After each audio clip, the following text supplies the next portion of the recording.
Do Evangelho segundo Lucas.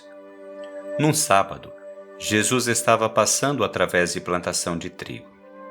Seus discípulos arrancavam e comiam as espigas, debulhando-as com as mãos. Então alguns fariseus disseram: "Por que fazeis o que não é permitido em dia de sábado?"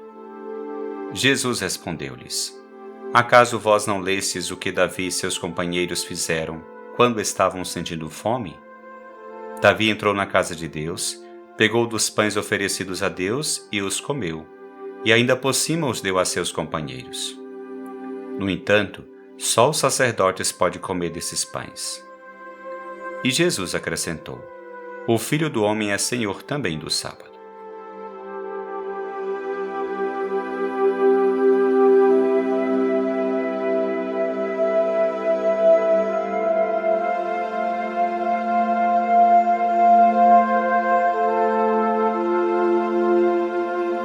No Evangelho de hoje, vemos Jesus confrontando os fariseus em uma controvérsia sobre a observância do sábado.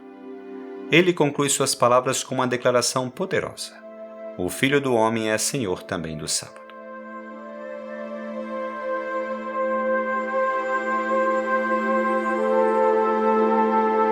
A propósito desse texto do Evangelho de Lucas, gostaria de compartilhar contigo 3 reflexões. Em primeiro lugar, gostaria de me deter no significado do sábado para os judeus. O sábado era uma instituição sagrada para os judeus, e ainda o é hoje. O livro do Gênesis diz que Deus descansou no 7º dia, isto é, no sábado, de todo o trabalho que havia realizado. E, de acordo com o livro do Êxodo, Deus, no Monte Sinai, disse a Moisés: "Lembra-te de santificar o dia de sábado. Trabalharás durante 6 dias e farás todos os teus trabalhos. Mas o 7º dia é sábado, dedicado ao Senhor teu Deus." E essa não é uma regra caprichosa, mas uma dádiva de Deus a todos, senhores e escravos, a serviço da humanidade, do seu descanso e alegria. No entanto, a visão legalista acabou por prevalecer sobre esta preciosa visão de dádiva de Deus. E o sábado, que era uma dádiva de Deus para a humanidade descansar, desfrutar e louvá-lo, acabou por se tornar um dia de medo, no qual toda uma série de coisas, como dar certos passos ou realizar certas tarefas, eram estritamente proibidas. Por isso vimos no Evangelho que os discípulos de Jesus são censurados por colherem grãos de trigo em um dia de sábado. E olha que eles colhiam porque estavam com fome. Pare um momento. Em relação ao sábado judaico, tu podes se perguntar hoje: tens tempo para descanso, paz e sossego em tua vida? Ou mal tens tempo para o que é importante? Nós cristãos temos como sagrado o domingo, o dia do Senhor. Tu o santificas orando, dedicando tempo a Deus e ao que é importante?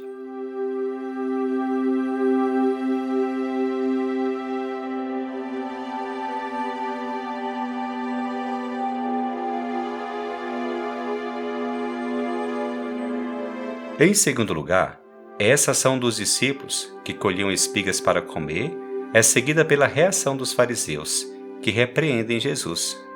"Olha, os teus discípulos estão fazendo o que não é permitido fazer em dia de sábado." Jesus primeiro expõe a hipocrisia deles com um duplo argumento. O rei Davi, como nos conta o primeiro livro de Samuel, comeu os pães da proposição, o que era proibido.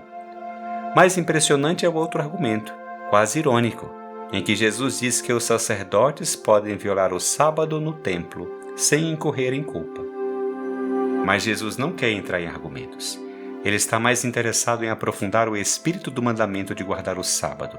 E é por isso que o evangelista Marcos coloca estas palavras nos lábios de Jesus: "O sábado foi feito para o homem e não o homem para o sábado." Mateus, por sua vez, faz referência às palavras do profeta Oséias: "Quero a misericórdia e não o sacrifício", como que dizendo: "Não condeneis o inocente." Portanto, em contraste com o legalismo dos fariseus, Jesus coloca a pessoa no centro, e mais especificamente, a misericórdia. Antes da lei está a pessoa.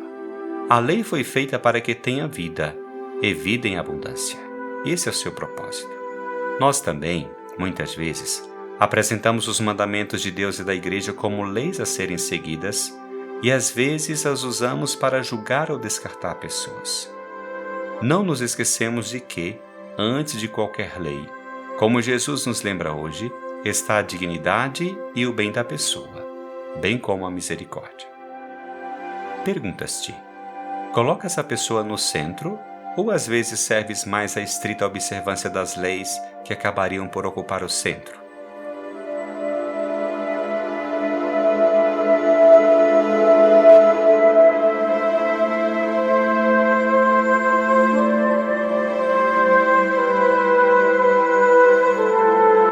Em terceiro lugar, é impressionante que Jesus, ao defender seus discípulos que estavam transgredindo o sábado, faça alusão ao rei Davi, que era uma figura de enorme autoridade, quase sagrada para os judeus, como se quisesse se comparar a ele. Ele até faz alusão à atividade dos sacerdotes no templo, embora Jesus não fosse sacerdote como eles. Mas o que é ainda mais impressionante é a dupla frase com a qual ele conclui: "O Filho do Homem é Senhor do sábado." Jesus está dizendo: eu estou acima do templo, da lei e do sábado. É uma frase impressionante. Não havia nada mais sagrado para os judeus do que a lei, o templo e o sábado. Quem é este homem que se coloca acima do templo, da lei e do sábado? Ele é o Filho de Deus, ele é o Verbo de Deus feito carne. Ele encarna a vontade de Deus, e além do templo, ele é a sua nova presença. E nela vemos não a imposição de leis, palavras que oprimem, mas proximidade, misericórdia, compaixão, novas oportunidades, amor incondicional, acolhimento do pecador, misericórdia sempre, não julgamento. Esta é a lei de Jesus, o que constitui o nosso verdadeiro sábado, o nosso verdadeiro descanso, que é o significado da palavra sábado. Tu descansas, mesmo em meio às tuas fraquezas e pecados, no Senhor? Encontras nele a paz e a tranquilidade de que precisas, ou vives atormentado pela culpa, pelo peso dos teus pecados?